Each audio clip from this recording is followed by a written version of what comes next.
looking here at the breakaway. It's only just this moment gone. There's been a flurry of activity towards the last 10 or 15 kilometres of the race. And looking over his shoulder here, Benoit Poilvet, Crédit Agricole. They could do with a nice result right now because they've seen a lot of their riders who have left the team this year continue with their winning ways. Interesting, Paul. Paolo Bettini seems to be saving himself for Liège-Bastogne-Liège. He simply stopped by the roadside, didn't seem too concerned, and climbed off. It's always been the problem with Fleche Wallonne, caught in between two big classics. A lot of occasions, riders who want to go on and try and win Liège-Bastogne-Liège don't want to try too hard in the middle of the week because they feel that it takes too much out of the body. It is, after all, a very difficult bike race, and we saw just a few moments ago Paolo Bettini turn around with a couple of his teammates and ride back towards the town of Huy. I think that's also the difficult thing about having these circuits as well, because every time the riders go through the finishing time, they must think there's a warm and beckoning hot shower for them, and they came through the town of Huy after 62 kilometres and 102 kilometres, and they're now out on the last lap. But I have noticed that both Floyd Landis and Tyler Hamilton have been exceptionally aggressive in this race. Yes, and keeping their eye on all of the moves. There you have 75 kilometres to go. Kurt Asel-Arvidsson, you may remember, he won the stage of the Giro d'Italia last year when he rode for the Fatka team, which is now no longer, unfortunately. He's found himself a berth on CSC, which had that wonderful start to the year. But the man that really did kick them into the high spots with a win in the Tour of the Mediterranean and in Paris-Nice, Yatsky, he's now out for a while because he had a bizarre crash just before the Amstel Gold Race, breaking his elbow when he was in collision while warming up the day before the race with a rider from the Quick Step team. This is Poilvet, and there's Liberty Seguros also looking for a result to get this team underway this year too. Jan Ruska tried to cross the gap on his own here. He's a strong bike rider, a very good individual time trialist. If they give him a couple of 100 metres advantage over the main field, he's a difficult man to pull back into the fold. I think we will see, as we get closer to the very difficult climbs towards the end, a general acceleration at the front end of the main field. One man who has been very aggressive, in fact, is the teammate of Kurt Asel-Arvidsson, Michele Bartoli. He's been on the attack several times, looking for some kind of move to try and get himself off the front. He, in fact, enjoys this kind of terrain, and he's been very successful in the Ardennes in the past. Well, this is the circuit the riders always seem to wait characteristically for the real showdown on this last big lap of some 98 kilometres. They've seen the climb twice. There was a small breakaway up at the second time of 9 riders, but they were right on them as soon as they came over the summit, and then the counter-attack started. It was soon after the life got a little bit rough out in the peloton that Paolo Bettini decided enough was enough. He had a warmer top over his Italian jersey today, are clearly using this race for the best part of 100 kilometres of training. Just 17 seconds for the two leaders, Ruska still in between. Well, the man who'll take advantage of today, if he can get himself a win, was right on the front there in the white and blue jersey. Frank Vandenbroek, who had some excellent season success at the start of this season, rode a very good Paris-Nice, and I think he's moving himself back up to the top of the international ladder. He's had a lot of controversy surrounding his career over the last couple of years, and I think right now he's trying to prove himself for one last time, and these classics certainly suit his kind of riding style. Well, he certainly rode well in Paris-Roubaix, first attempt for him there, but he was unlucky to puncture near the end, but then didn't they all that mattered? Look at Peter van Petegem and Johan Museeuw. Johan Museeuw now finished with the sport of racing, and is probably in the following car today as he gets used to his new role with the team. Well, there's plenty of men trying to soften this race up by tradition. Stefan Wesserman not here, by the way, the World Cup leader. He's holding off his form until Sunday. He's never ridden Liège-Bastogne-Liège with any success, but he's hoping that he can put in a performance there to take his World Cup leader's jersey into the first mid-spring recess, if you like, before it resumes after all of the tours. Now, Jan Ullrich, in fact, it's Wesserman who has told me that he believes Jan Ullrich has very good form and is taking no notice of the criticism being levelled at him. Today might be a good tester for him, and maybe we'll get a chance to see it for ourselves. Well, it's a good job he's got a pretty hard skin, because he's been criticised a lot over the last couple of years about his eating habits through the winter season. I think Jan Ullrich, as Lance Armstrong has always said, is one of the most talented bike riders in the sport. He's exceptionally strong, and if he doesn't beat Lance Armstrong this year, I'm quite convinced that if he can keep himself together, he will win the Tour de France again sometime in the future. We're about 8 kilometres from the climb of the Côte de Paille at the moment, as the riders head towards the province of Namur. Not too far away where the Tour de France will be held, based in Namur and Liège in the high summer where it'll make its start this year. A counter-attack going off the front, the Pont de Bon. Beautiful area this, by the way, for cycling, as always, in this part. Totally different to the Flemish region. We're now in the Wallonne region. The national language here of Belgium is French rather than Flemish. As the riders, Mr. Bookmaker.com here, Erwin Thijs, haven't seen too much of him this year. It's a regular attacking mode for him at this stage of a bike race. Certainly is. This team has been fairly successful since the start of the year, though, because the British national champion Roger Hammond finished well up in 3rd place in Paris-Roubaix. And I think the team is looking to get themselves some fine performances in a classic like this. And they've got 1 or 2 riders who could really do fairly well on a race like the Fleche Wallonne. I would say the best man in the group is Kurt van der Wouwer. He's ridden very well in the Fleche Wallonne before, but this, I think, is very much more of a publicity attack than anything else. Well, you can't blame him for that. You never know what happens when you put your head out front. 71 kilometres to go now, Pont de Bon.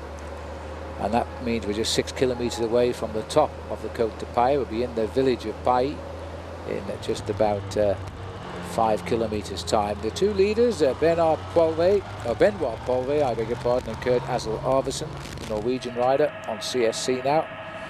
We're not seeing much of Jan Ruske, so I've got a feeling he's been trapped and brought back into the bunch. Well, that's a very typical land set here, as we see the riders on long, straight, rolling roads, very well serviced roads. Spring trying to break through. The forecast for Liège-Bastogne-Liège is rather a good one, and that we should see a good race down there. There's the famous chateau here at Modave. And it really is a spectacular region, especially if you're a touring cyclist, because the roads, once you're off these main drags, are narrow, twisting, pretty steep climbs. A very nice cycling countryside. Poelweg flying the colours of C&A, and one has to feel that Stuart O'Grady, who left them this year to join Cofidis, must be regretting that move just now, because the Australian embroiled in the doping controversy within that team, and of course can't have possibly anything to do with it, because he wasn't even on the team during the period of the allegations that are being made. 70 kilometres to go, nosing away, 30 seconds, and it looks as though Erwin Thijs is now in between. Well, it's a pity for 1 or 2 of the riders who moved across to that team, especially the current world champion Igor Astroloa, who last year was a winner of Fleche Wallonne. And I wonder if that thought is going through his mind at the moment, that what did they get themselves involved in? I don't think there was systematic doping involved in the team, but the team have made the decision themselves to just get away from the sport until they can make their own investigations and try and clear up their name. It has all actually gone very quiet just now. We're not really hearing very much news filtering through at all about the Cofidis affair. And I wonder if we'll see them on the roads again. They need to start racing quite soon, otherwise they're certainly not going to be prepared for the Tour de France. Well, they seem to have taken the decision to forget the Spring Classics, which has rather upset both Astroloa and O'Grady, because they're men of the Classics. So maybe they'll come back when the racing in small stage races start in France in June. Well, this is should be Ruska trying to get up to the leaders, but you can throw a blanket right across the whole lot of them just now. In fact, this is a different rider here who's trying to bridge the gap, because this is Nick Noyens of the Quickstep. Such similar colours, Quickstep and Mr. Bookmaker.com. But Nick Noyens is about to reach Erwin Thijs, and if he does, it'll be 2 on 2. It looks as though Thijs himself almost bridged the gap up to Poelweg and Arvesen. Get a chance to see just how difficult this part of Belgium is. Everyone regards Belgium as being a very flat country. Well, down in the south in the Ardennes, it really is not that at all. It climbs up to around about 800 meters in some parts, and during the winter months you can get an awful lot of snow in this area. The 2 leaders, in fact, Phil, are not really very far off the front end of the main field, and in fact, so you can see Erwin Thijs has made the junction with the 2 leaders, and it's about to be a 4-man leading group, because Noyens too has come across that gap, which is still not very much more than about 15 seconds. So we've got Benoit Poelweg, Kurt Asle Arvesen, Nick Noyens and Erwin Thijs, the 4 leaders now. So there's a little carrot now for the field to start chasing down.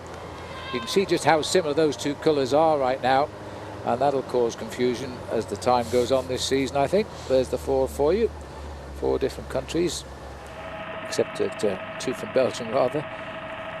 There's the long empty road, so it's not very far, and these riders won't be on the handlebars of most of the favourites. They won't be counting these chaps as likely winners, except they'll have to watch out, I think, for Arvesen. He's a very strong rider. When he won that stage in the Tour of Italy last year, when he was champion of Norway, he rode a brilliant race that day and was a well-deserved winner. I think Arvidsson really is there to take the pressure off Michele Bartoli, who seems to be in pretty fine form as well this afternoon. He's been on the attack on a number of occasions, and he's looking for a break, and I think the break will come once we get into the hilly section of this final circuit here around Huy, a circuit which is around about 98 kilometers, and it has the majority of climbs concentrated in the last 50 kilometers of racing. 12-8, the Frenchman in the breakaway. He's 27 years of age these days, and pro. It's his 4th season, but he's never won a bike race.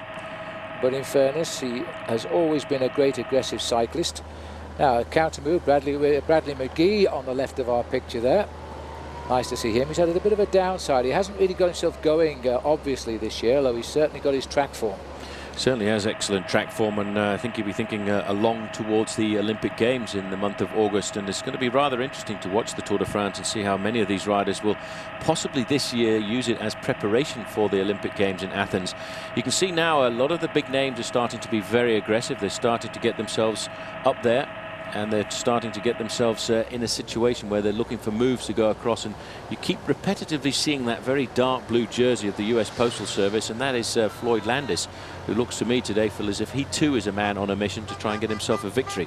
Well, it'd be great to see Floyd. He's been right up amongst it all year. He's got good early form, and he doesn't want his top form just now because he's bound to be called to the side of Lance Armstrong again a little later on. Armstrong currently racing in the Tour of Georgia. First stage was yesterday, and looking for perhaps not a major result there, but certainly confirmation for himself that he is on course for the great Tour de France in the summer. We'll see.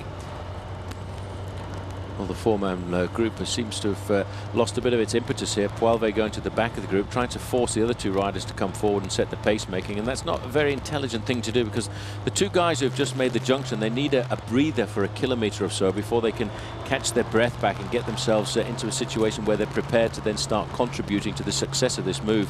I do think, though, that as we go down this 10% decline, we'll see an acceleration coming from the main field, because the first climb of the day is not all that difficult, but it's a strategic one, because if you don't start it in the right position, you'll find yourself getting left behind by a lot of riders who are already under pressure. And the pace has been very high today. The average speed of 43 kilometers an hour. That's moving. So they've come away from Charleroi at high speed, heading in that almost dead straight easterly direction to the town of Huy. This is the bottom of the climb now. It's not a long climb, it's only a kilometre, but it might give a springboard to somebody to jump away. As these are the leaders, Arvidsson, Poilvet, Nick Nuyens and Erwin Thijs. The strongest man on the climb might well be Poilvet, sitting there at the back, and there's a whole group joined behind now, as we now have 3 riders coming on, including Bradley McGee, by the look of it. Well, Brad McGee has been very attentive. You can see him there in second position in the fdjeux.com jersey. As again, you see, as we start to get closer to Paillet, this is the climb the riders will be facing. It's the 5th climb of the day. It kicks up at 10%. It's about 1.1 kilometre long and climbs up 63 meters. The average grade is only 5.7, but it's initially a very good point to see if the legs are responding. Well, the legs certainly responding here by Alexander Kolobnev, who is a rider who finished 5th in this race last year. It's so strange how the boys who've tasted success in an event seem to be able to turn it on when they come back to it again. Kolobnev now launching an attack there for Domina Vacanzi.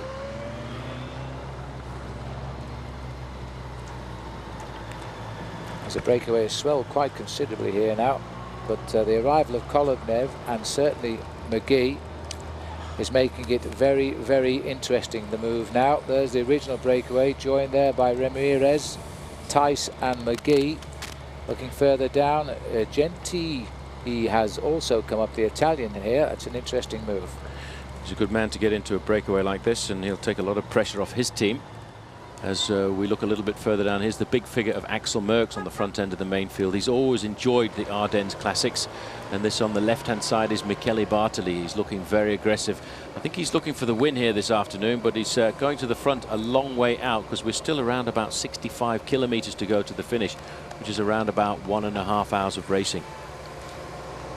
Yes, but now's the time the foundations can be laid if they're not vigilant at this moment, because McGee, and it's nice to see Brad McGee getting himself into this move here, indicating that maybe he is finding his form. He had a very good World Cup round on the track in Manchester to make sure he was qualifying for the Olympic Games.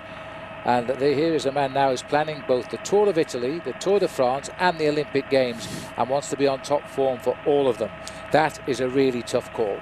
It's a tough call, but his team in the past have ridden a fair amount of success in the Giro d'Italia. Marc Madio believes it's an ideal preparation for the Tour de France, and over the last couple of years the Giro d'Italia has not been as hard as it has in the previous seasons, and we've seen a return to the kind of racing in the Giro that they had many years ago, when they ride fairly easily for the first 40 or 50 kilometers and then really accelerate a lot towards the end. But here you can see the main field at the Fleche Wallonne is really starting to stretch out into a very long line, indicating the pressure is being put on at the front by a lot of the big names trying to reduce the numbers in what is still a very large peloton. Yes, there's still a chance for a good shakeout here, but I think they've sensed that the attacks which have been started here by Poelve and Arvidsson might develop into something, and the pace is very much on here as the wind keeps them pinned over to the right hand side of the road. All hands just following the wheel in front to see what happens. Will the elastic stretch too much, or will indeed it all come back together again? There's the breakaway just in the distance. Oh, heavens above, that's the whole long line of cyclists. I'm not sure the breakaway's even there now. Well, I think we're cruising through the main field here to see if we can catch a glimpse of Jan Ullrich, because a lot of people have felt that Jan Ullrich will be looking for a performance here this afternoon. And I would think also Tyler Hamilton, Levi Leipheimer and of course Floyd Landis too are in with the chance of getting themselves a win here this afternoon. There's the leader of the US Postal Service, Jose Acevedo, given the number 71 here. And I think he's going to prove to be an excellent addition to the team when we go into the mountainous races a little bit later on in the season. Echevarria taking them through in the long line. They're all looking as though they're under pressure here, concentrating pretty hard just now, as we see the US Postal boys continue to go through as well. Caught sight there of Jurgen van den Broek sitting near the front, another one of the new Belgian boys on the US Postal team. Into the province de Namur now, which puts us 62 kilometers from the finish. That's about 39 miles of actual racing to go, and still no decisions. But the big hills are still ahead of the riders now. McGee still under pressure here with Javier Ramirez, but I think it's all about to come back together, and it's going to be the status quo back here in the Fleche Wallonne, with everything to race for, as they say.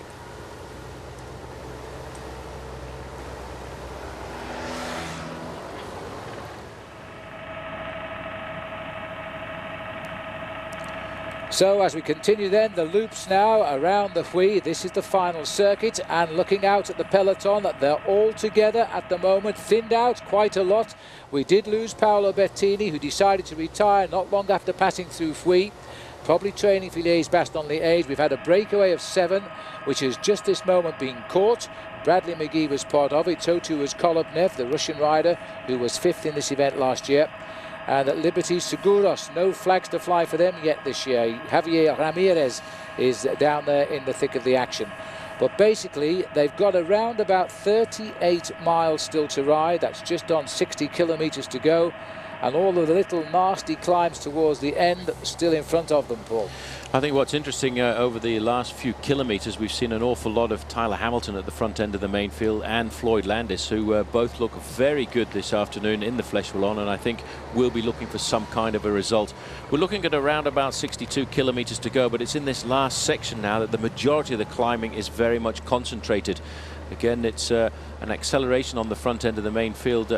These are little flurries of activity, as we see here the new team Brioche La Boulangere's colours as well. A lot of teams this year have changed their colours completely through the winter season, and they'll be wondering, I think, Phil, what is going to happen to their man Yoshiba Baloki, who moved across, and I think he's having a very hard time getting himself back into form, and I think we may not even see him riding the Tour de France, as Jérôme Pinault is taking up the colours on the front end for France. 61k to go. Jérôme Pinault trying a tentative now, but nobody seems to be getting anywhere just at the moment. A little bit of a tenacious bunch, like it was in the Amstel Gold Race. Getting near the end, there were still 100 riders in the action there until the final flurry of attacks came. This is the town of Avalanga. We're now in the province of Namur, the area where the Tour de France will be with us in July this year, the first couple of days. And the next sort of climb of note, probably the Côte de Coutis, which is still about 20 kilometres, about 12 miles ahead. And I'm wondering if we're going to see ending of Jan Ullrich. You haven't seen him at all yet. Sergei Ivanov is the telecom T-Mobile rider rather there, who's got tremendous form this year. This is Jérôme Pinault, another man who's changed teams, but he's now riding with the new colours here of the Brioche La Boulangère. Just a small advantage, 12 seconds. These riders have around about a 15-kilometre ride on the flat before they come to the next serious climb of the day, and that is the Côte de Coutis, and that comes at 42 kilometres to go.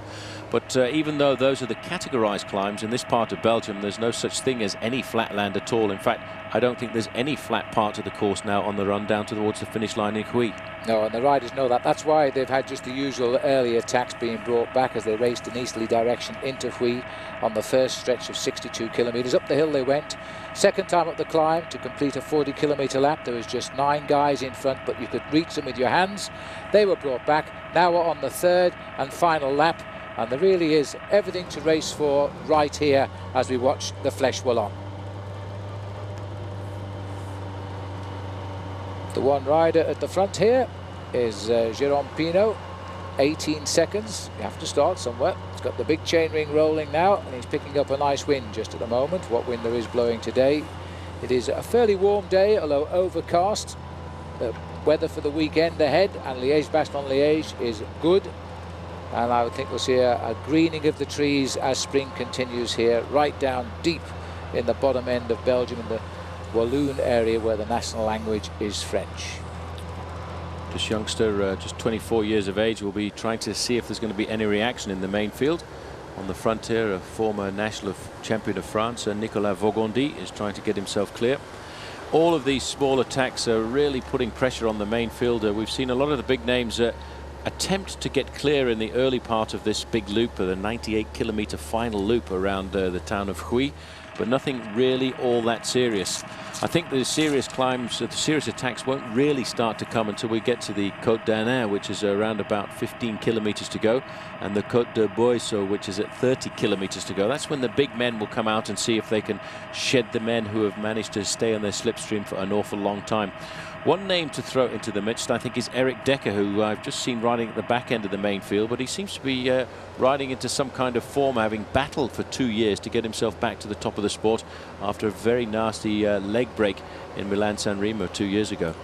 The thing is that you never know which riders are in this event for training for the weekend and which guys want to win it. Remember last year, Igor Astelor became the first Spanish rider to win this event, and his next big win was the World Championship in Canada.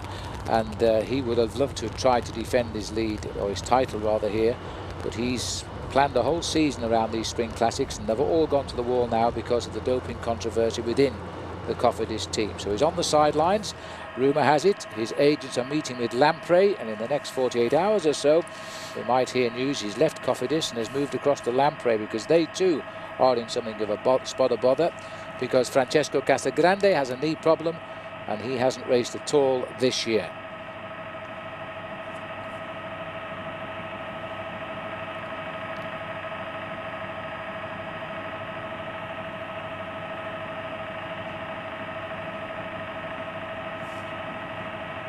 And here we are looking at the main peloton here in Fleche Wallonne, and Jérôme Pinault, I'm not too sure whether he's still in front, but if he is, it's by a handful of seconds. They seem to have this race very much under control as we're inside 60 kilometres to go.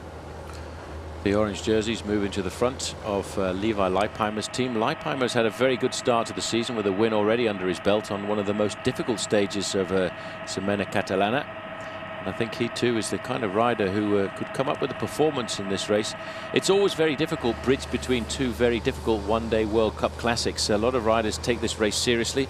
Others don't really want to try too hard because they want to make sure that they've got all of their ability left when they go down to race at the weekend for the big Liège-Bastogne-Liège.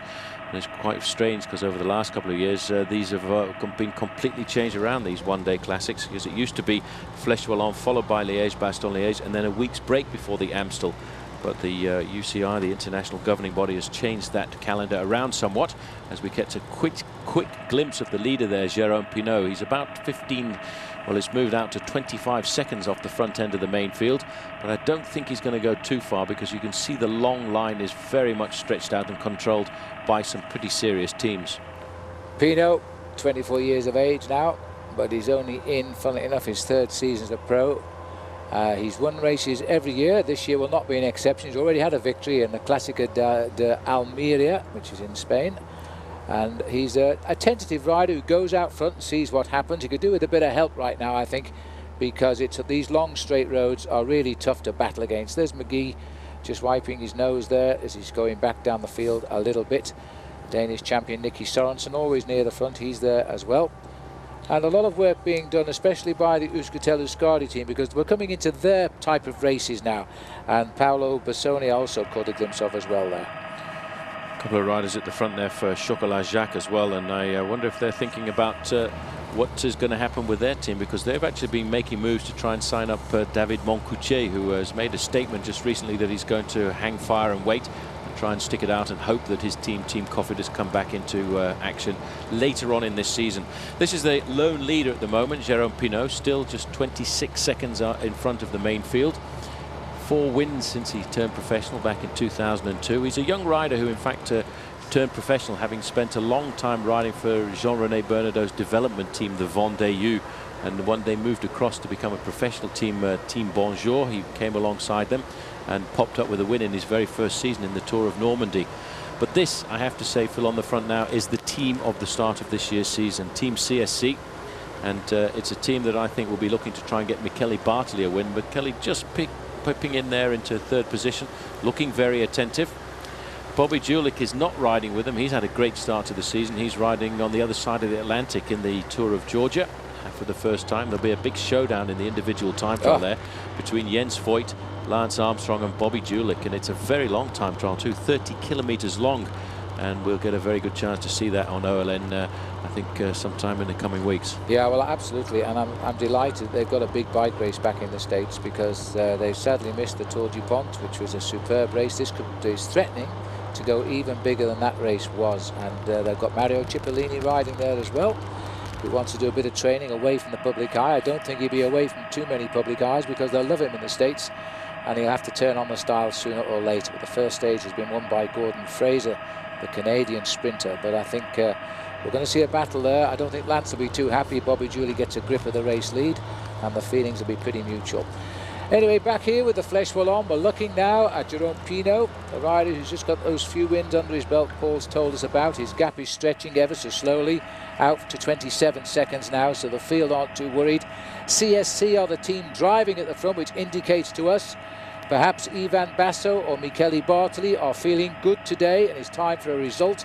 Remember that they are now without the star of the start of the season, Jörg Jatzki, because sadly he went out the day before the Amstel Gold Race when he collided with a rider on the Quick Step de Vitamin team while training, and he broke his elbow. That's really a bizarre crash, and we feel very sorry for him there, because these events, which have now come up, Amstel, Fleche and Liège, were on Jatzke's hit list. They're certainly the sort of races where he could excel after a brilliant start to the season with wins in the Tour of the Mediterranean and Paris-Nice, and hopefully he'll get himself back and be on form when we come up to the Tour de France in the month of July. They've been an excellent team, Team CSC, since the start of the season, and I think they will be trying to set something up for Michele Bartoli. Now again, another acceleration coming off the front end of the main field, and this is from the Alessio team, already very successful this year in the one-day classics with a win in Paris-Roubaix, going to the big man, Big Maggie Backstead, with an unbelievable sprint on the stadium in Roubaix, and that wasn't too long ago. And so shocked by his win, Paul. He's never raced since. But in fairness, I think he's taken time out. Well, I think it was a superb performance by him, and many people think that a big man weighing in at 90 kilos did a very good job to get over those cobblestones without any damage at all, and he himself admitted he didn't even have one flat tyre, which unfortunately was not the case for the man I was rooting for in his last Paris-Roubaix, yeah. Johan Museeuw. Yeah, very sad, but the Queen of the Classics has no friends, and no favourites either for that matter. But this is an attack by Alessio Bianchi and Christian Mereni. He was 7th in this race last year, and he's on this team, so I think we expect something of a ride from him. But I'm not too sure who that guy is attacking. He's a tall guy, so it could be Ellis Rastelli. He's also riding pretty well at the moment. Sitting at the back end of the field there for T-Mobile, I was interested to see Andries Kloden, a man who a couple of years ago promised to be a great star of the future and has really over the last couple of seasons appeared to be very quiet. I'm still looking to see if I can track down Jan Ullrich in this bunch, because everybody's saying that Jan Ullrich needs to come up with a performance, as again we can see the counterattacks coming thick and fast. This is a brand new young rider on the US Postal Service team, Jurgen van den Broek, and I have to say, Phil, I actually don't know very much at all about him. But we will. As Jurgen van den Broek of Belgium starts now doing the work, and in fact it's Bertolini, the Alessio rider, who's gone away here. So that's going to, if these two can get across to Jérôme Pinault, then that will be a very interesting move, because two more teams at the front, especially as we've now got a man from US Postal bridging the gap. And a rider, to my knowledge, riding his very first Fleche Wallonne here in Jurgen van den Broek. So there's the peloton. Still plenty of decisions to be made. Just working out what to do about things just now, as these two riders trying to work their way across. They've got across a gap of 25 seconds to the leader, Jérôme Pinault, and they're getting closer bit by bit. You never know, in a few minutes time they could be up with the leaders, and we'll know pretty soon, I suspect.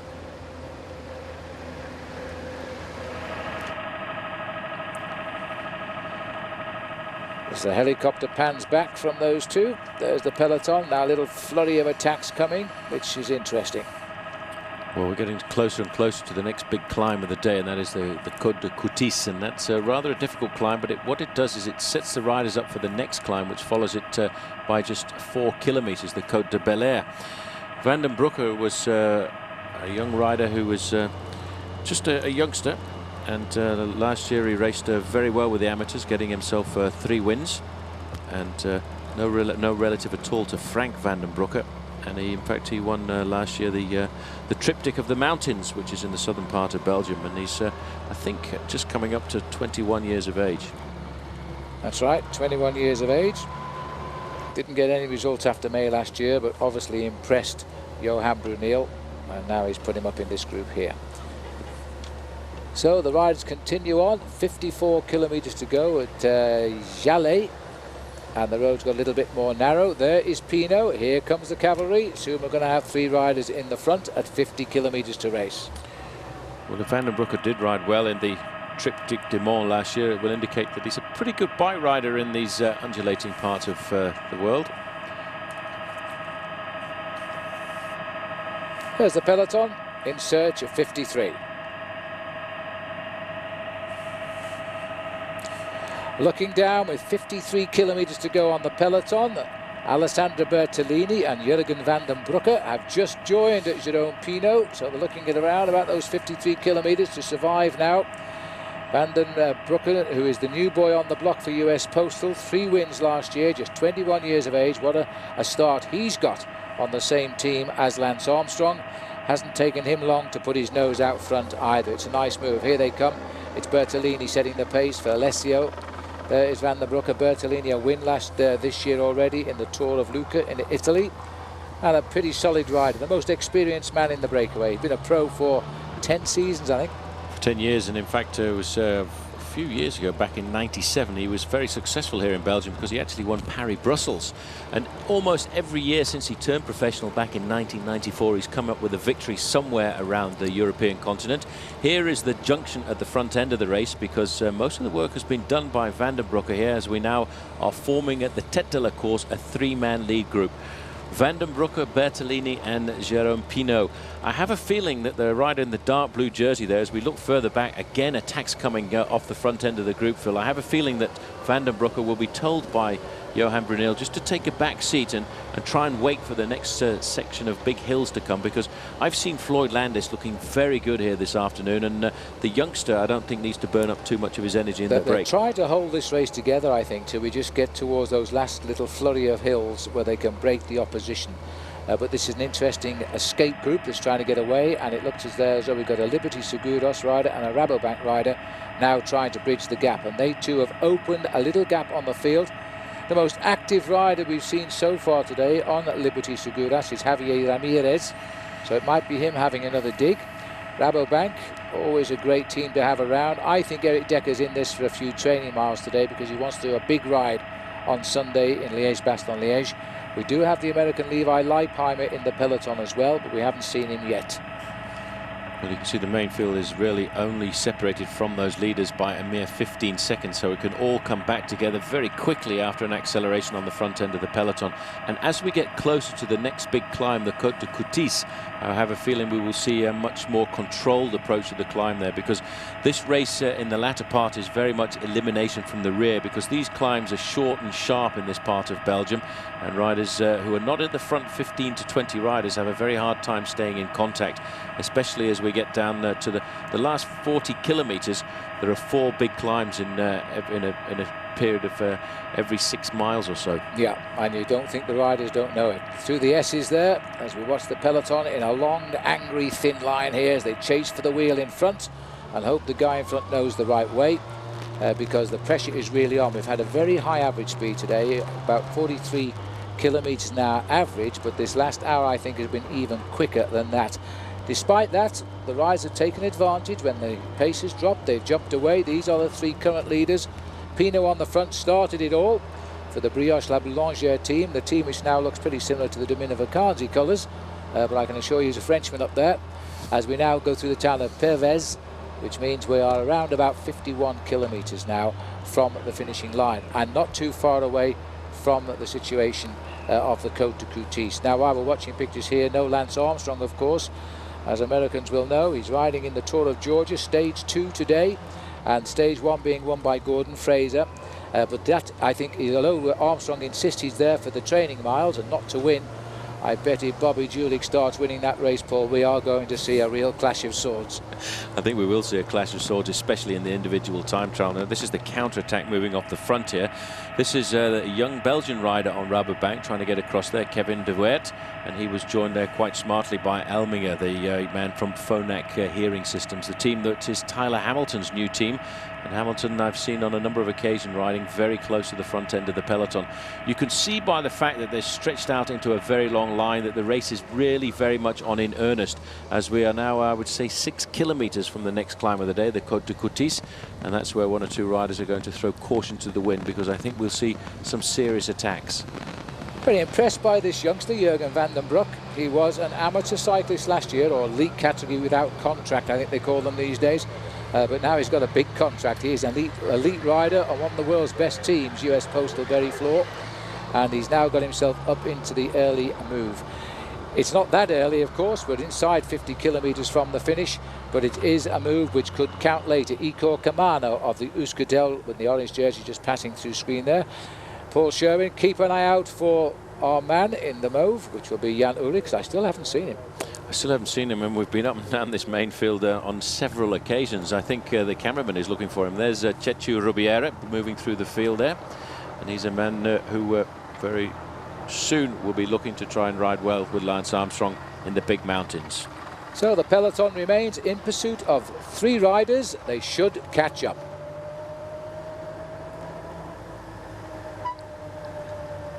Well, still a slip of gears there. That was a bit unfortunate, because that rider there slipping his gear was Giuseppe Guerini, the man that slipped his gears in spectacular fashion once on top of Alpe d'Huez when Eric the photographer knocked him off his bike, but he still got up and won the stage.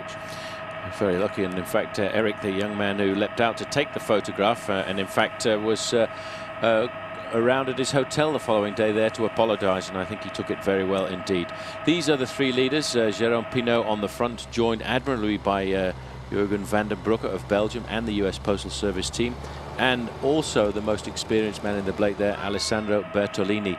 Still a very large group of riders here in the Fleche Wallonne, and I'm looking earnestly up and down this main field to see if I can catch a glimpse of the big man whose nickname is the Kaiser, Jan Ulrich, because everyone's looking to see if he'll put a performance in here this afternoon. But I'm actually beginning to wonder, Phil, if he's still in the race. I've got a feeling too that he may have slipped quietly out the back of the race when our cameras weren't looking, and called it a day, thinking of the weekend in Liège-Bastogne-Liège. The Rabobank rider here trying to get away, looked as though it was Kevin de Weert, the Belgian rider from Rabobank, trying to move up there with one of the riders from the Liberty Seguros. And in fact, the Liberty Seguros rider right here at the moment in our camera lens is Angel Vicioso, who's riding pretty well. And Kolobnev who got 5th in this race last year, trying another move as well. So that's the little chase group that's got itself going just at the moment.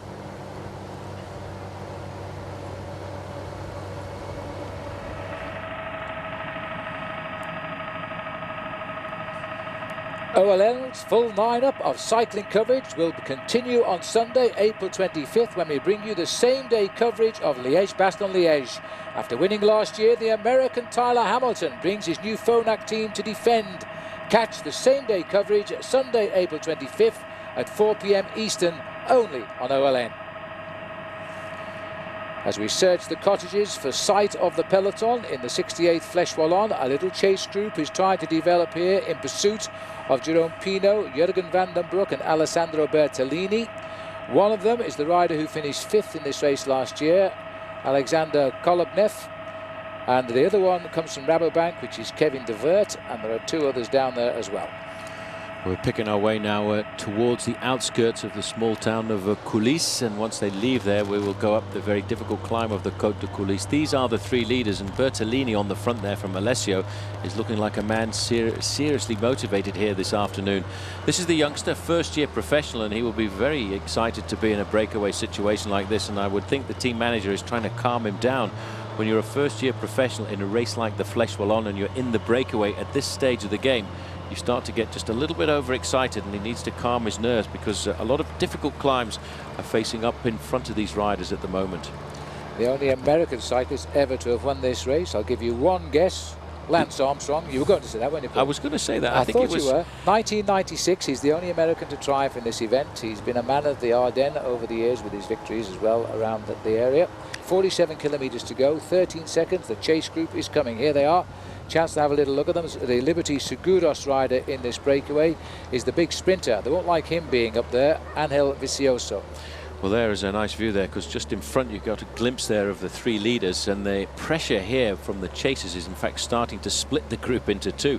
You get an idea now just how difficult everybody is grasping to stay in contact with the wheel in front of them. But just going back to that 1996 victory of Lance Armstrong, Phil, it's amazing if you can get a chance to look back at some of those old photographs, how big Lance Armstrong was. And that 1996 victory was pre his cancer, testicular cancer, which he eventually was able to conquer. And the Lance Armstrong we see at the Tour de France now is 10 kilos, 22 pounds lighter than he was on that occasion. Sort of diet Paul Sherwin should follow, I think. I'm trying.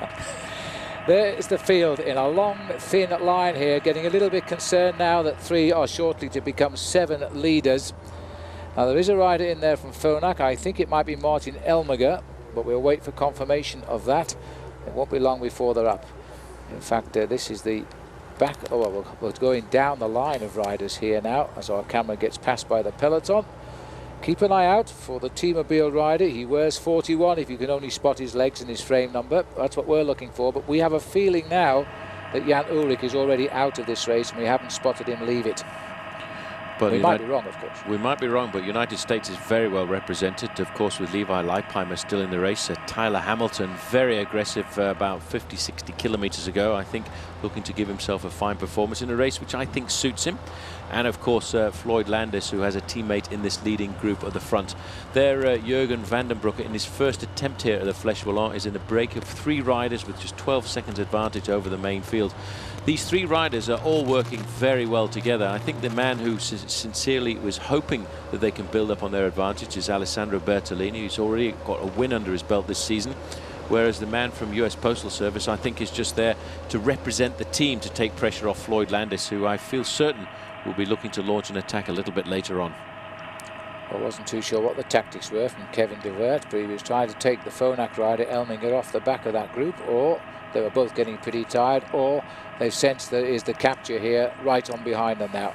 Just 12 seconds, group 2, and then the peloton snapping at the heels, so it's going to come all together. We are just a couple of kilometres from the climb now of the Côte de Coulisses, and then after that they come thick and fast, and I think we'll see a very different Fleche Wallonne. Just an indication here of the kind of roads that this race goes through in the Ardennes. Very similar to the race, the roads that the race will go over on Sunday, the race of Liège-Bastogne-Liège.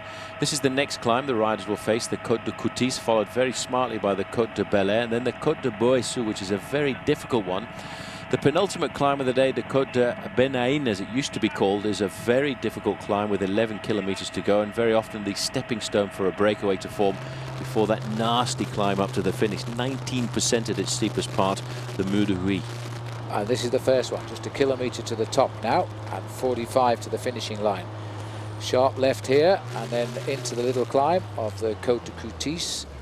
There's the yellow arrows, familiar arrows if they look at Tour de France arrows, because they are in fact the organisation who runs this race these days is the same organisation as the Tour de France. Well, Jürgen van den Broek starting this climb now. It's a short climb, just 900 meters in length. It climbs up 63 meters in altitude. 9% at the start and an average of 7.3%, and you can see immediately the difference in the speed as these riders look for a slightly easier gear to try and keep themselves off the front end of the main field. 15 seconds was their advantage, and none of them are looking back to see where the main field is. And rather nice to see the rear end of that jersey there of Jürgen van den Broek, looking as if he's ready to go off into the attack. Kolobnev, 5th last year, sitting at the back here, looking rather smart and looking as though he's waiting for somebody else to do the work as well. Not sure about Kevin de Weert, got a feeling he's already struggling at this moment. Angel Vicioso, sprinter on the left of our picture, he's doing very well to be up in that group, and there's Elminger who's on very good form. There's the peloton now. They are in fact 31 seconds behind that second group, so they've lost a bit of ground to them, which is a bit of a surprise, I thought, at this stage. It's a big surprise to me, because they looked as if the pressure was really on in the main field there. As we look at the back here, Carlos Sastre, a man from CSC who will be called upon to ride well in the big stage races, like of course the Tour de France in the month of July. The three leaders are doing an excellent job here, and you get a chance just to see a little bit of the pavement here in the Ardennes. Very rough surface, and it really is not an ideal surface for getting a good rolling movement of the bike. These roads seem to really stick to the outside of the wheels, and it really is very difficult to roll along and pick up a high speed in a kind of road surface that saps the energy out of the legs over a long period of time like this. Bertolini, most experienced boy, knows exactly what's required today, knows what lies ahead of him. Here we look at Kevin de Weert. I think you were right. Detached, and I think he was getting tired, Paul, because this time Elminger was having none of that. He went in front of him, and he's dropped off the back now, Kevin de Weert. This climb hurting, I think. Even so, it's not that long as they head up towards the summit. There's the top. Slowly but surely they're pulling themselves towards that leading trio, and if they do make the junction, it will be a 6-man leading group. But you can see the snake at the front end of the main field. They're really starting to put the pressure on, and still they're not closing in on that gap, which is a bit of a surprise to me, because I had a funny feeling that the main field was really hammering along at a fairly high speed. And when you look at that long line at the front end of the peloton, that does indicate that these men in the group are taking this race very seriously. This is the chase group. There's Vicioso, very determined man, and he's got good form. He rode well last weekend in the Amstel Gold race as well, so it looks as though he's been looking forward to the hillier classics. And the other riders in the break, Kolobnev and Elminger. Oh, and there's been a crash there, and that looks like it is in fact a rider who's gone down. I think it is Jürgen van den Broek who was in the breakaway. We didn't see it at all. We saw it with you. A helicopter just picking it up. He may have been at the front. I think, Paul, he got a bag in his wheel there. He's just thrown it away. It could be well, because one of the soigneurs is at the side of the road there, handing up a drink for him. We get a chance to see who it was. It's not Van den Berg, Paul. In fact, it is... it's Floyd Landis. It is Floyd Landis, yeah, it is. Well, I don't know how that happened at all, and it looks like he's a little bit hurt there. His hand is hurt. He's back up and riding, and now there's a bit of a shame. You see how US Postal have let a man drop to the back end of the group there, and the man coming back to look after him to see just exactly what the problem is Chechu Rubiera. He wants to just check and see whether or not he is badly injured, because in the early part of this race I thought Floyd Landis was looking pretty good, and we'll have to see now if he can recover from that nasty fall. Yeah, I just have the feeling that the team are working for Floyd again today to try and get him a good result. He's had a good result. He won the overall classification and the stage at the Tour de Algarve in Portugal, but that was now way back in February. Well, the race continues. The other man in US Postal, Jürgen van den Broek, is still up with the three leaders.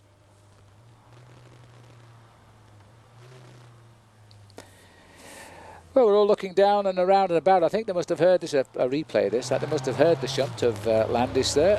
Well, he seems to be okay. He's back in the group as we now rejoin the front runners. Still waiting. Oh, sorry, this is the second group. Now let's see if they can bridge the gap. They're making a meal of this, but there is no longer a Rabobank rider in it.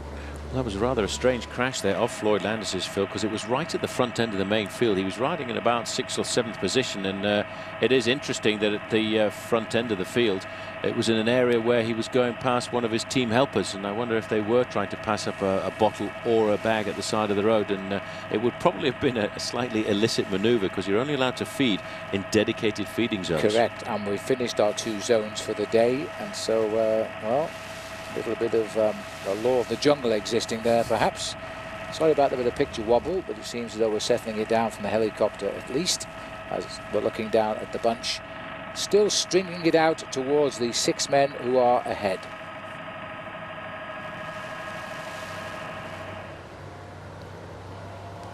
Well, this is the back here of Martin Elminger. Still can't catch up with the 3 riders in the lead. Floyd Landis back in that peloton with a stinging right arm, I suspect, after that tumble by, I think he tried to snatch a feed bag, which might indicate he missed his feed at the second feed zone earlier on. These 3 riders are Kolobnev, Vicioso and Elminger. They're making a meal of catching up, though, with the 3 leaders, which are still Jurgen van den Broek, Alessandro and Bertolini and Jérôme Pinault. We'll get a chance here to look at the riders moving through the town of Haltine, and this is around about 40 kilometers to go, and that would indicate they're about 2 or 3 kilometers away now from the next climb of the day, the Côte de Bel-Air, which is why you can see them starting to group across the front end of the main field. And I'm pretty surprised that that 3-man counterattack is now starting to lose ground on the 3 leaders, and I would think that would indicate that Alessandro Bertolini is the man who's putting the majority of the pace into that. He is the most experienced bike rider in the group, and has already showed that he's had a fair amount of success this season with a win in the Giro di Luca, and he is obviously the one trying to fire up those other riders with him. Well, as you can see from our helicopter, 1 or 2 riders trying to slip away as well off the front of the peloton. That is where the 2 motorcyclists are, more or less the front of the actual big pack of riders. Ahead is Kolobnev, Vicioso, Elminger, and then we should be able to pick up Van den Broek, Bertolini and Pinault. And here they are, these are the 3 leaders. They are just a kilometre or 2 now from the next climb. As we look down on yet another beautiful moated chateau here. This is the Chateau d'Altine, here in the province of Namur. See, France isn't the only country that's got big chateaus. Belgium can boast 1 or 2 rather nice ones as well. We're not too far away, of course, from Luxembourg here, that Grand Duchy, very small principality that nestles in the middle of Europe. These are the 3 leaders. Sitting in the back now, Jurgen van den Broek, first-year professional bike rider, just 21 years of age, and I would think starting to feel quite excited about being in a race like this, because for a Belgian to be in a breakaway in one of the great Ardennes classics is a real touch of pride to a man's career. Now, the Côte de Bel-Air is 14% at the beginning of the climb. It's an average gradient of just 8%, but it's now starting to kick in. Let's not forget that these riders, Phil, have been in the saddle for around about 4 hours, and the legs are starting to twinge at the start of the season, because it really is rather a cool day out here as well, at not just much above 15 degrees Celsius. So we're on the climb of the Côte de Bel-Air now. 3 boys are still clear, but surely the field is going to wrap in a little bit here, because they're all closing down. There's the capture of 3 and 3. Working very hard at the front there is Alessandro Bertolini and Jurgen van den Broek. These boys all doing their bit. 6 riders still clear. We caught the 2 in between. Saiko showing signs of coming back into the action. Looks like Levi Leipheimer moving up there as well into second position. Could be. It's a little crouched figure of Levi. Yes, it is. I think you might find his Popovic just behind him. Had a big dig in the Amstel Gold Race. Looked good to win for a while, didn't it, if you were watching it? But he was brought back, and then he finished way down. They really did make him pay for the effort. These climbs now are starting to get very difficult. The leading 6 are just going through 1 kilometre to go to the summit. And you can see how narrow and difficult these forest roads are in the Ardennes. And Jurgen van den Broek has recovered to pull himself back onto this leading group of 6. And he's probably now going to take a back seat for a while, because he realises when these guys start to kick the turbo in on these climbs, it really does hurt. Well, the peloton are still labouring, though, to form a combination that might finish off this breakaway. Remember, it was around 60 kilometres to go when Pinault started the move. He was very happy to see the arrival of Van den Broek and Bertolini, I'm sure of that. But here we are now. He's been away for half of the distance to the finish. He's just on 30 kilometres left to ride now. And there is the field, still looking rather big just at the minute. Levi Leipheimer, good to see him in that position in second place, to be honest. That's a good indicator. He's finding his legs. He's had a good start to the year, because remember, he was so unlucky in that first road race stage of the Tour de France when he broke his leg in that horrendous pile-up, but already had a win this year in Semana Catalana, which is a race in Spain. It was one of the most difficult stages he won too, the stage which is nicknamed the Etapa Renna, the queen of stages, the big mountain stage, and that moved him very high up in the overall classification. I think this year he has to prove himself with Rabobank, because he's been signed on as a leader of the team, and when you don't put a performance in at the Tour de France and you're the team leader, the management tend to look down and say, well, come on, we're paying you a lot of money to be present. And I think he'll have to try and make sure that he keeps his form through until July. Pity that he went out of the Tour last year on that very first road stage in a nasty accident that took a lot of serious men out of the event, including one man who I thought would not start the following day, Tyler Hamilton, who got up and finished the Tour in 4th position with a double fracture to the collarbone. Yeah, that was the remarkable thing of last year. I'm pretty sure that Neil Belir, well, the Balearic Island rider here, trying to get clear of the field now. Leaving it a bit late to split this field up. This race can and often is won by a surprise attack that catches everybody off their guard as we go over the top. He nearly came over the top of our camera just then. We were so close we couldn't even see his number. But there we are. We might get a better glimpse of it now. Well, there's the breakaway, so they're not that far ahead, are they? And this is a good chance to try and bridge the gap, because this is Jose Ivan Gutierrez who is on the move to get across. He's a good sprinter as well. So Vicioso will know all about him if he gets across. And I think he will, but you know, the peloton are not that far behind now, and all of a sudden we could be one big bunch in just a moment.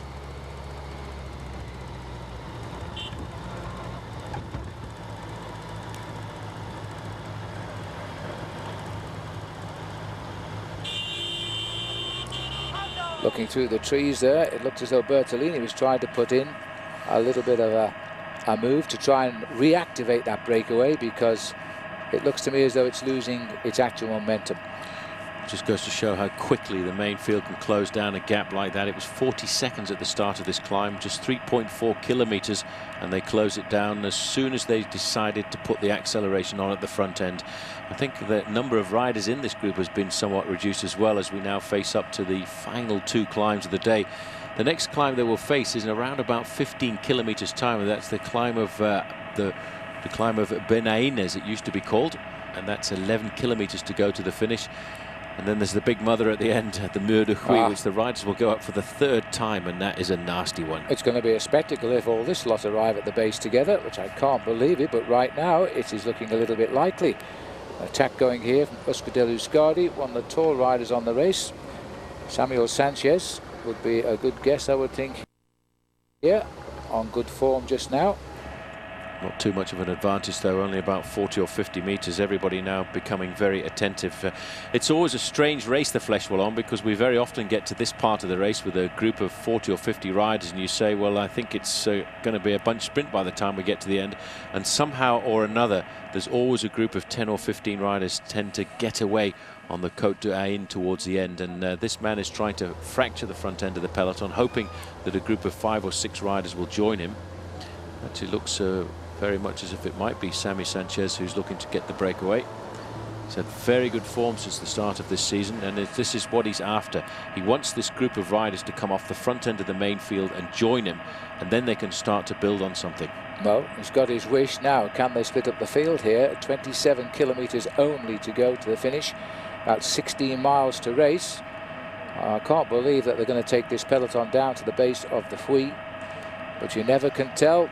The way the races are, the Spring Classics this year have been a little bit different to previous years. Been quite interesting, in fact. A lot of new faces trying to burst onto the block. This is another rider now trying to get across from the front of the bunch. Looks like not the riders we expected, though, Paul, to be making the move. The big boys are, they'd like to win, but they don't want to expend the energy because of the upcoming Liège-Bastogne-Liège. That's the strange thing about the Fleche Wallonne. Everybody wants to try and win this race because it's an important classic. It's got a long history behind it. But the big names like Bartley, like Tyler Hamilton, like Levi Leipheimer want to win it without expending too much energy, because they have to race a 265-kilometer race in just 3 days' time, Liège-Bastogne-Liège. And such a hilly race. It's a piece of cake going down to Bastogne, but it's an awfully hard ride back.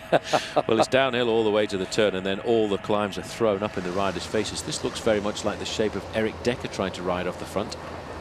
Well, if it is, I'll be very surprised. I've just got a feeling Eric wants to hide, get the miles in, but it certainly looks like him. I'm not sure. There could be Mark Lotz, of course. Some good riders in here showing good legs from the Amstel Gold Race. This is Decker, and he says, get out of the way, please, because I'm coming by. You could just glimpse the red, Can't white and contain blue. his enthusiasm when he's got good form, can he?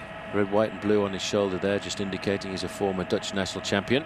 And as you can see, they're not going to let him ride off the front quite that easily, because he's a serious contender if he can get himself a 30 or 40-second advantage. So Decker trying to counter the move of 7 riders up ahead as we go into the last 25 kilometres of the day.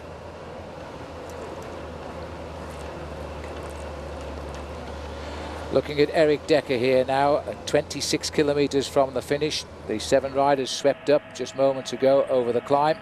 Decker, seeing the catch, has decided that it is time to have a tentative himself. I must say I'm rather surprised. Decker says he's got great form just now, absolutely surprising himself after 2 lost years. There's a crash. There's been a fall on that bend. There was, yeah. And that won't affect this man, I wonder though. if our camera's seen it, because he's not gone back there, but there certainly was something happened. There was a crash just coming into the corner there, probably a touch of brakes, and somebody panicked, and about 4 or 5 riders went down. Eric Decker has had a long comeback, Phil, from that crash that he had in Milan-San Remo back in 2002, and it's been a long battle for him to get himself back to the top end of the sport. He's a great bike rider. I remember seeing him win 3 stages in a single Tour de France one year, when most people said that he wasn't capable because he didn't have a sprint. He won 1 in a sprint, he won 1 on his own, and 1 from a breakaway. I can remember the headline, Triple Decker. Triple Decker.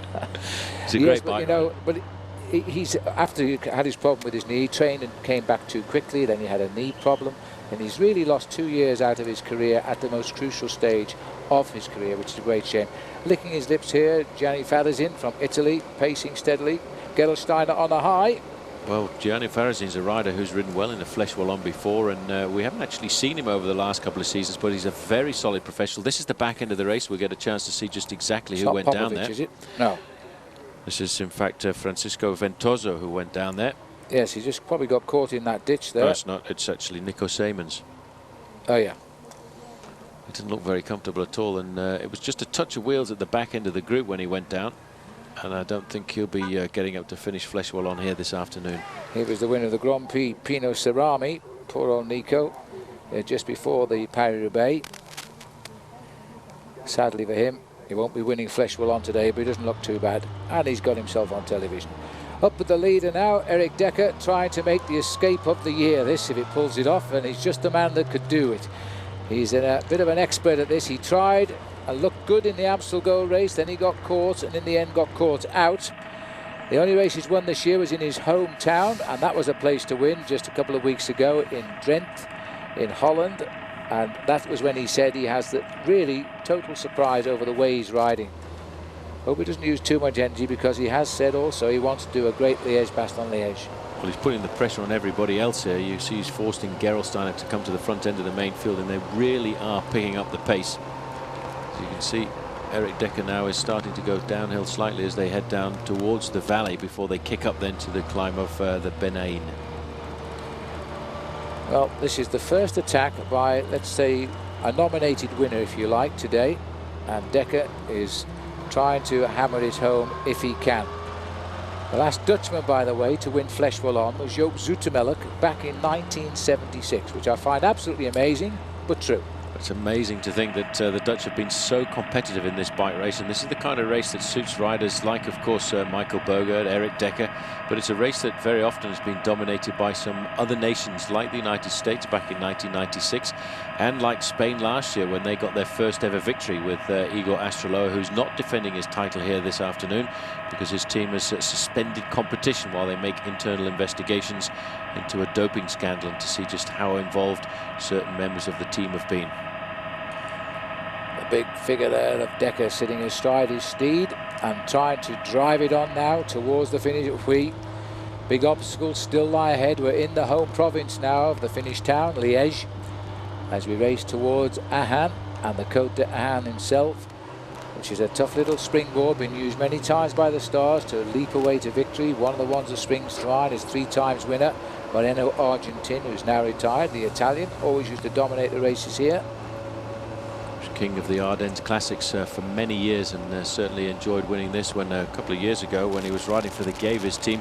He led the team to a 1-2-3 domination, and third on that occasion was a youngster on the way up, a Russian rider by the name of Evgeny Berzin, who went on to win the Giro d'Italia. Russian, only the second Russian rider ever to win that race. So all hands on deck now, or is it all hands on Decker? Because that's the way it's looking as Decker goes for home in the Fleche Wallonne.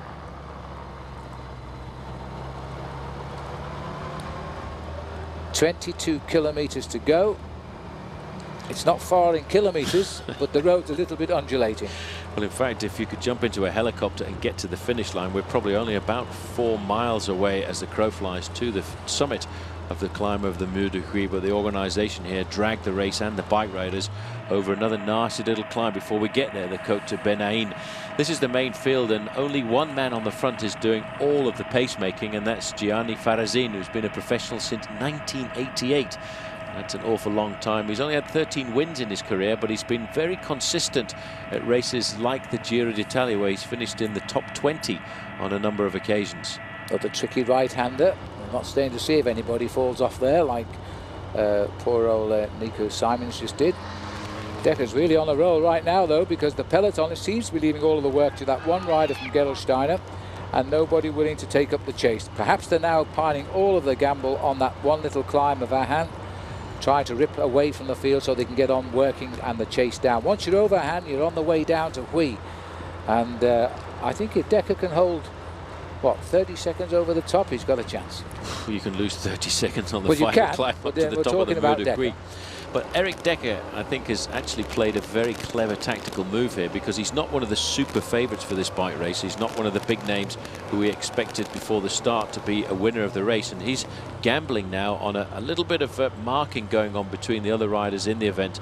Riders like David Rebellin, who is being looked after there by his teammate Gianni Farazin, who's whipping up the pace, because they don't want Eric Decker to get too big of an advantage before we go to the next climb of the day. Well, Decker's never had a great result in this event, but there's a possibility now as we head down to the valley and the River Meuse, which lies directly ahead of us. There's the peloton, still quite a large bunch of cyclists down there. We have not seen hide nor hair of Jan Ulrich. We only have the start sheet to confirm, in fact, he's even started the race, but we do believe that to be the case. Well, that is apparently the case. We certainly have not seen him at all in the bike race, and everyone says that he needs to do something. Decker nearly lost it going around that corner. He's taking big risks right now because he's only got a small advantage, but as he's on his own, he can go around these corners and completely flat out and try and build himself up an advantage over the main field. These roads here, Phil, in Fleche Wallonne, very reminiscent of the roads in the Amstel Gold Race, a race that he's always excelled in. 34 joined the Olympic Games this year, Eric Decker. Let's hope he gets a ride, because he could land the gold medal, and that would be a superb 34th birthday present for him. 17 seconds the gap, 20 kilometres still to ride to the finish, and the peloton not really coordinated yet. There's the remaining climb, really, the Côte d'Ahan, because after that the other climb is waiting for you at the finish. And I think if he can get to the bottom with a little bit in hand, he'd be inspired enough to make a great run up the Mur de Huy. Another man I haven't seen very much of over the last few kilometres is Frank van den Broeke, who around about 60 kilometres to go was very aggressive at the front end of the main field. A lot of the big names came forward at that point as if they were trying to fracture the main field into some kind of breakaway. Then I think most of them have taken a back seat over the last couple of races. Watching the main field here. Still Gerolsteiner leading the charge.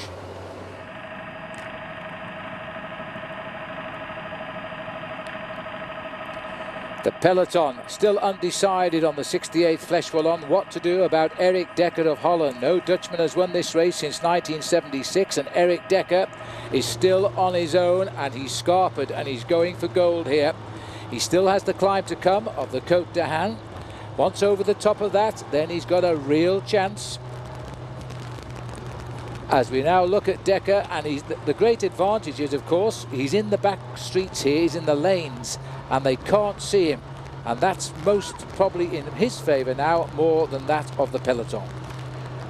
Just adjusting his Velcro strap there on his shoe to keep it as tight as possible. He'll take some serious risks going down this hill because he knows he's got to try and build himself up at least a 30-second advantage before he starts the Côte de Benain. And this road is a very tricky road. It's very much demolished by the winter frost and snow as he drops down to what he knows will be the start of the very strategic climb of the Benain, and I'm sure we'll see some of the big names come to the front and start to launch the attacks. The magic of Paul Sherwin's voice. They've resurfaced the road as he told us how bad it was. We're now on good surface again for Eric Decker as he winds through the woods here, heading towards the climb, which could well decide the race today. If he can continue his progress there, I don't think they'll catch him. Decker's a great descender. He's got a nice descent down to the River Meuse, and then let's hope he can find his special climbing legs with inspiration to the finish. He will be a very, very worthy winner right now, and would finally lay to rest the ghost of Joop Zoetemelk, who won back in 1976. But of course, Joopie was a great bike rider on this sort of a course. There is Decker, looks very cool. He's been saying a lot about how well he's riding, and the riders read everything as we do. They know how well he's riding, and he's ridden away from them right now, wiped out that break of 6, and he's still on his own and looking cool. I tell you what, he's such a professional bike rider. You see that little gesture there when he just made this sign with his thumb? That was to indicate to the motorbike cameraman that he was moving over to the left-hand side. He wanted the motorbike to get out of the way because he wanted to move across to the left-hand side. He's switching across here. He's looking for a small amount of shelter from the wind. And there is Frank van den Broeke, who we mentioned earlier. He's moved himself up into 5th or 6th position. So these guys now know, Phil, that we're moving to the very strategic climb of the Benain. And I wouldn't be surprised if we don't get a move coming from van den Broeke. Frank's actually very content with his form. He's had no results, but he has got good form, he says. Luck hasn't exactly been running for him. Flat tyres at the wrong time, etc. And this is the sort of race that Frank would like to excel in. He's done it before. As we now see Decker looking rather cool here, riding like a winner. The question is, will he be one? Another photograph for Graham Watson by the look of it there. Just see the yellow neutral service vehicle moving in behind him, so that gap must have extended itself to around about the 30-second mark, and still there is only one rider on the front doing the majority of the pacemaking. It's all being left up to the Gerolsteiner, Gianni Farazin, and moving up into second was Jaroslav Popovic. As everybody now there is van den Broeke, looking calm and collected. He was a winner a couple of years ago of Liège-Bastogne-Liège, and this is the sort of finish that would suit van den Broeke. He's got the explosive acceleration in his legs. We saw that on the final stages of Paris-Nice this year when he really did start to look like a serious challenger for the One Classics. Tyler Hamilton should be in this group. I've seen a lot of him. Floyd Landis was just moving up on the left-hand side there. He wants to be in position for the Côte de Benain. And of course, Levi Leipheimer, you can just see the orange jersey there. He's been put now into a defensive role because he's got a team leader off the front end of the race. That's right, and that might not be a bad thing right now, because these boys are planning on the assault of the roads not too far off the shoulder here of Decker, and that's in Liège-Bastogne-Liège on Sunday. We've not seen, by the way, anything of Jan Ullrich, who may not even be in the race right now.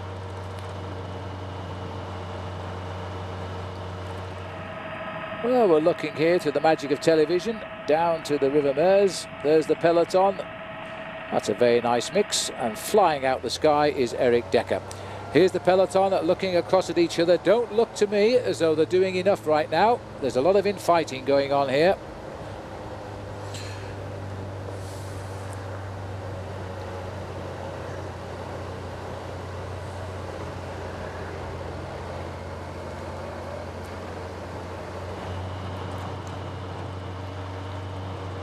This is Eric Decker leading Fleche Wallonne at the moment, and he's leading it into the last 14 miles or so. As we look at the main field now trying to get on turns, but they don't seem to be as coordinated. Certainly there are 3 Americans riding well down there. Levi Leipheimer is one of them. For Rabobank, for Phonak it's Tyler Hamilton, and for US Postal it's Floyd Landis. They're all in with a shout. All very much in with a shout. Two riders have not had any problems at all, but Floyd Landis had a nasty accident just a few kilometres ago, and that may well have shaken him up a bit. I did see the team getting around, rallying around him to get him back to the front end of the main field. But if they want to win Fleche Wallonne here this afternoon, they're going to have to catch this lone leader. Eric Decker, I think, has really put the cat amongst the pigeons here, because nobody really wants to put the hammer down and chase them. Now we can see the organisation. There on the front is the organisation of US Postal Service. Chechu Rubiera, the unbelievable lieutenant for Lance Armstrong in the month of July, is turning out to be the super domestique here for Floyd Landis, who's just there in third position. Well, this might be the change now, and this could be under the impetus now. They've told Floyd Landis to stand by because it's time to go out and try and reel in Eric Decker. This is the bridge, if you like, now to the final climb out on the course before the descent back down to the river and up towards the finish in Huy. And if Postal are starting to drive en masse, that doesn't all well for Decker, because this peloton hasn't really been organised in this chase, and they've allowed this man a bit of a lead. We don't know what that lead is because we haven't been told, but there is the details of the Côte d'Argent. 2.6 kilometres. This is more than a little steady climb at 10%, 1 in 10. Eric Decker now knows that if he's got a lead of about 35-40 seconds at the top, he has a chance of winning this race. Well, the gap had gone up to around about 30 seconds because you could just see the referees' cars had gone in behind him, and now the fact is they're pulling them out because we're all now waiting for the big attacks to come here on the Côte de Benaïn. It's a long climb at almost 2.5 kilometres, a couple of sections at 10%. There's Floyd Landis there on the left-hand side, looking very comfortable. Two teammates up alongside him to steer him to what could possibly be an attack towards the summit of this climb. One of them is Chechu Rubiera. Trying to look a little bit further back to see who else is in attendance. I wouldn't be surprised to see Alexander Vinokourov not too far away from the front. He's been very evident as well, and we know he's riding well, but he may not want to just give that extra energy. Just slipping off the back there, Jurgen van den Broek. He's had a great ride today. What a promise he is. He's not gone yet either. The junior world champion 3 years ago, now riding his first season with US Postal. Had a wonderful race today. This is the face of the leader, though, Eric Decker. Those rocking shoulders there. Little look over his shoulders to see if he can see them. I don't think he'll see them. He's got a reasonable lead on the climb. As reaction comes from the field, MrBookmaker.com, I think it is. Might be Quick Step as they start the climb. And it looks like Postal. It looks like Chechu Rubiera is tagged onto his back wheel. It is Chechu moving across there. And there's no reaction at the front end of the main field, and it really is rather interesting to see the development in this race here, because some of these riders certainly are not quite ready to launch the attacks. I think the attacks from the big names will come as we get to the final kilometre of this climb. It looks like Jurgen van Gulen of Quick Step, who may have been the man sent forward to set the pace here. Chechu also knows now they must drive on. They've let one of the strong men go who's told the world how well he's racing this year. He's as surprised as everybody else after his bad knee and his broken leg these past 2 years. But right now, he's enjoying life again as a top bike rider. And Rabobank have had a marvellous season this season. And so when you've got good morale in the team, results can just happen. This is the back end of the field. There's Gianni Farazin in the light blue jersey. His job done for the day as he slips away from the back end of the peloton. These guys have, many of them, done big work as domestiques to try and bring the race back together, and they will not be seeing the front end of the race at the summit of the Mur de Huy. There's a lot of attacks starting to develop now. Still haven't seen Ulrich either, so we're beginning to reach the conclusion he's retired from the race. Decker's being joined. Yes, Decker's just caught back now, so it wasn't that far. Now this, if he can hang on, because this still could be a decision time. Now, this is a telecom rider who's making his way up here. He's one of the tall riders, so it could be Andreas Kloden. And in fact, it is Kloden who's gone clear. That's the man amazing. you said was finished, Paul. I didn't say it was finished. I said he's been looking around for a couple of years since he won Paris-Nice. Everyone thought he was going to be the next big star, and he's had a very hard time coming back up to the top end of his form. And here is Danilo De Luca as well joining this breakaway. Now De Luca, so near yet so far from winning the Amstel Gold Race, but he knows now he's got a bit of good form coming in those legs. So Danilo De Luca. Now here's another candidate here for a possible win.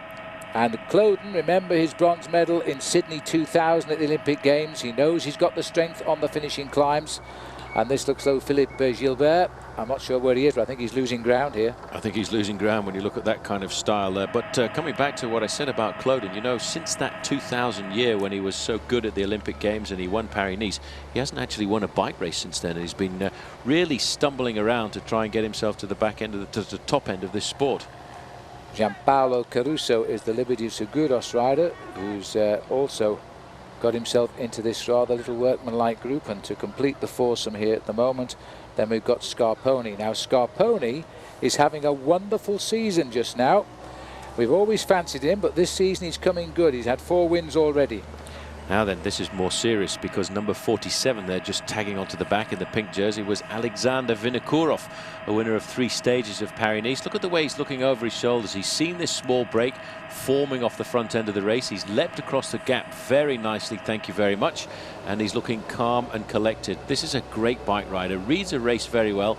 He has the ability to ride across a gap when everybody else is absolutely on the rivet. Oh, I think Caruso's on the rivet as we speak right now. This is Andreas Clodin who's coming along, and De Luca, who gets the privilege of wearing number 1, because although his team won last year, the winner, Igor Astaloa, the world champion, isn't here, as we've already said. But there's nothing in this right now, and we could well be bringing forward 10 or 15 riders by the top of this climb to decide this year's Fleche Wallonne. Just 11 kilometres to go. The last couple are all uphill, and there's still about 1 more kilometre of climbing here too.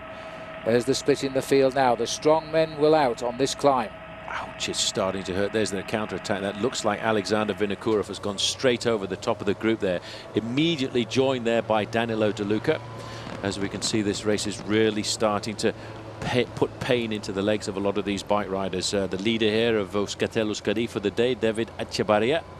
He looks a bit tired. He's been very good here at Fleche Wallonne in the past as well.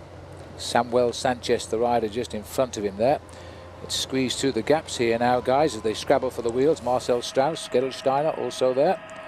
And I think it was Kim Kirken from Luxembourg. Not very far, probably one of the shortest drives home tonight into a foreign country, if that's where he's staying. There's the groups now split into groups as we try now to establish the new leading group in this year's Fleche Wallonne.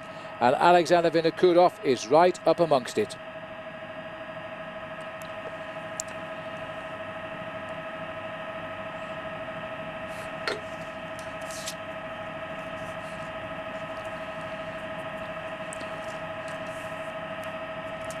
And we're looking at a lone leader escaping here. Samuel Sanchez looks like his tall legs. Now trying to get clear of the field. That's a strong man's ride for you, to ride off the front of a group that just split the peloton into 3 bunches.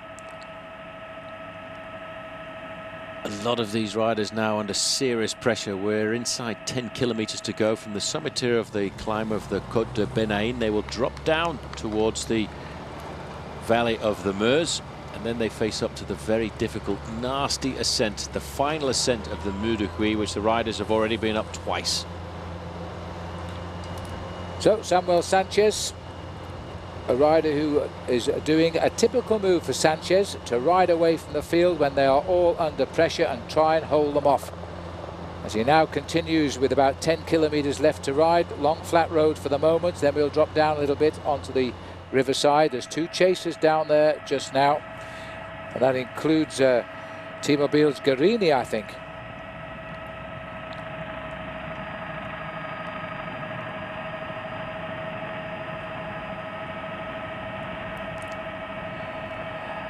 As the riders in Fleche Wallonne make the left-hand turn, the group has more or less come back together. It's been a scramble, but this one man has just got clear, Samuel Sanchez of Euskaltel Euskadi, and there's 2 more coming up to him. Alexander Vinokourov in the pink there, and it looks as if they're going to be joined there by one of the riders from Fassa Bortolo, and he's been very aggressive, and it's Kim Kirken who's coming across, and he's a man who over the start of this season has really proven, I think, to be a new revelation. And here's Axel Merckx. And there's the first time we've seen Axel in front of our television cameras this season. Axel Merckx on the back wheel of David Etxebarria. And the other rider there from US Postal is the leader of the team today, Jose Acevedo, new man on the squad. We saw him ride, he was up amongst the front runners in the Amstel Gold last week, so his form is coming nicely. Floyd Landis gritting his teeth. Still, all of these riders are very much in the action here. And number 51, David Rebellin, the man who won Amstel Gold, still here as well and could still win. Well, he's ridden a very clever race. There's Floyd Landis looking very comfortable.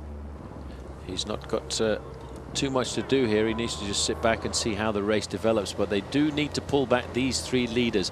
Alexander Vinokourov, Kim Kirkun there from the blue and white jersey of Fassa Bortolo, and just getting on the back there as well, Sami Sanchez. Looking down this long list of riders where we've seen Floyd Landis and Levi Leipheimer, but for the last 10 or 15 kilometres I haven't seen anything of the green and yellow jersey of the Phonak man, Tyler Hamilton. Well, like Jan Ullrich, I think he's disappeared. And it could be they are thinking of bigger fish to fry on Sunday. Both riders have not been in front of our camera lens in Ulrich's case at all today. Tyler we did see riding pretty strongly at the head of the bunch until we hit this final big 98-kilometre circuit. I think he may have decided he'd done his miles for the day. But there's the peloton. Interesting now, three good teams have got three riders up front. That means a lot of good riders are no longer going to chase here. Kim Kirkun has his moments in the world of cycling, continues to develop as a great bike rider. He's a Luxembourger.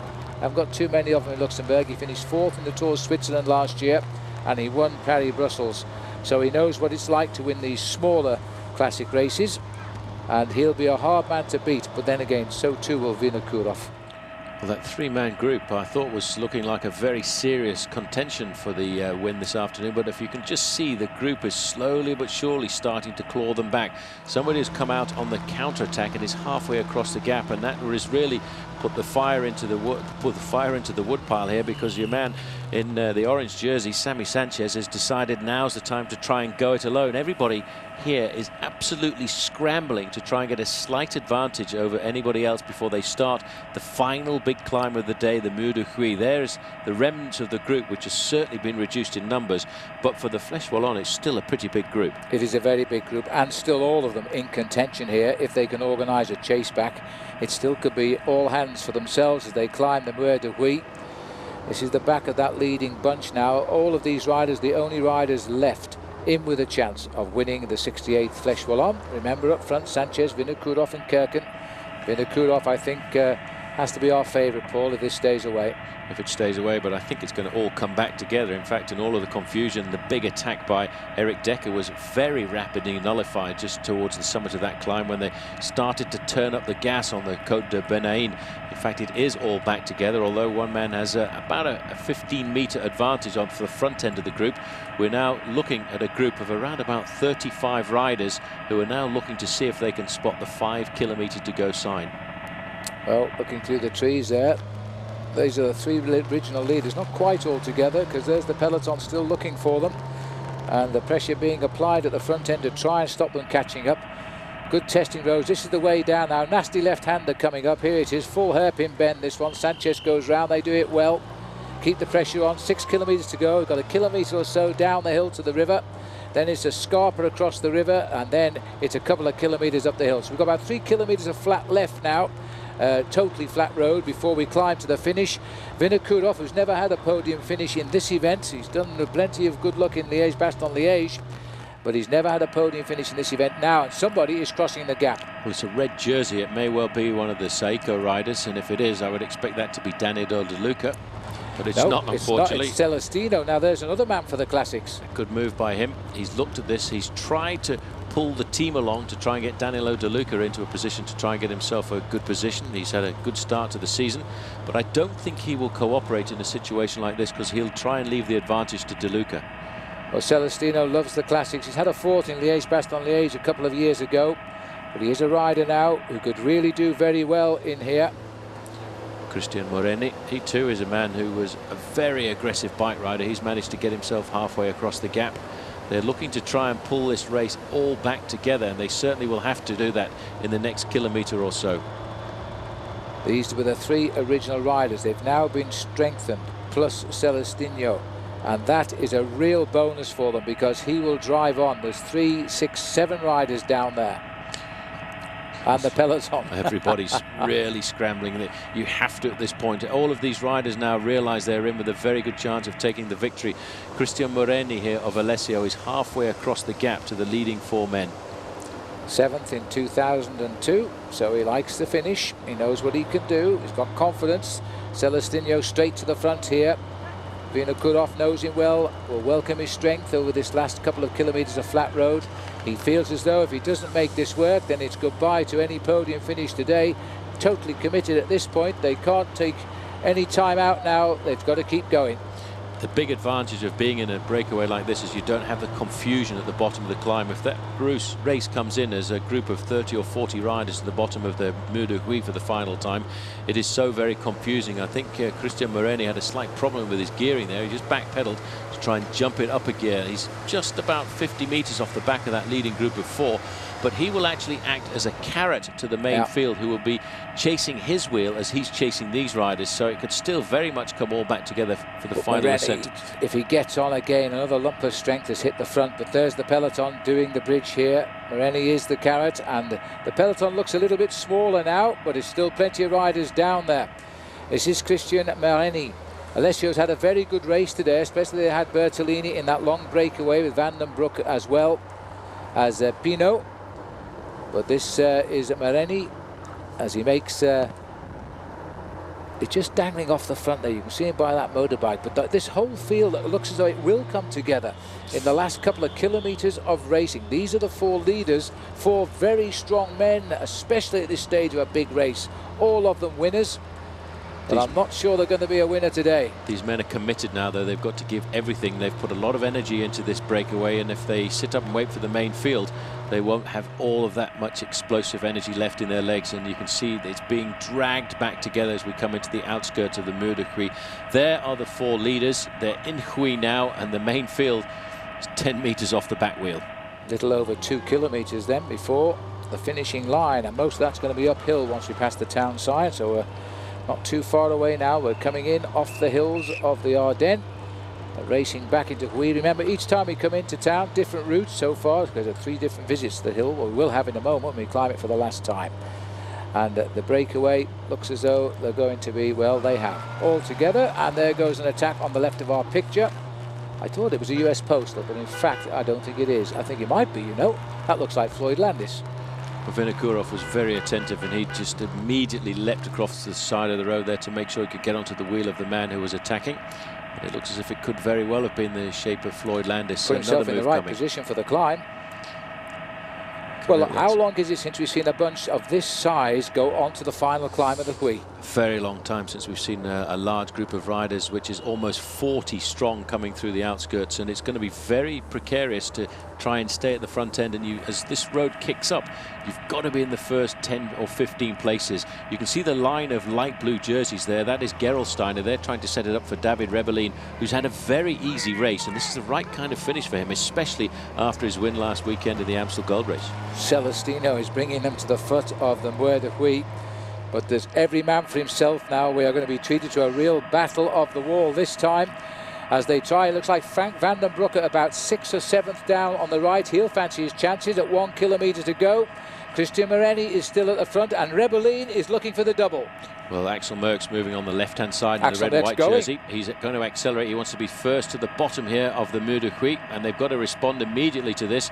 And you can see the light blue jersey of Gerolsteiner are really having to dig 1.4 kilometres in length this climb.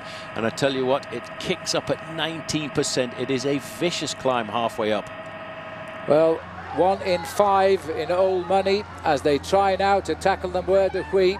It is anybody's fight for the top. It would be a good time for Jan Ullrich to put in a first appearance, but I don't think that is going to be the case. I don't think we'll see him here this afternoon, but you will see Andreas Kloden there on the front, and he's decided he's going to try and grapple his way back to the top end of the sport. He hasn't had a victory since 2000, when he had a fabulous season. Since then, he's been running around in the doldrums, and it looks very much as if Alexander Vinokurov has actually recovered quite a bit too, because he's there in 4th place.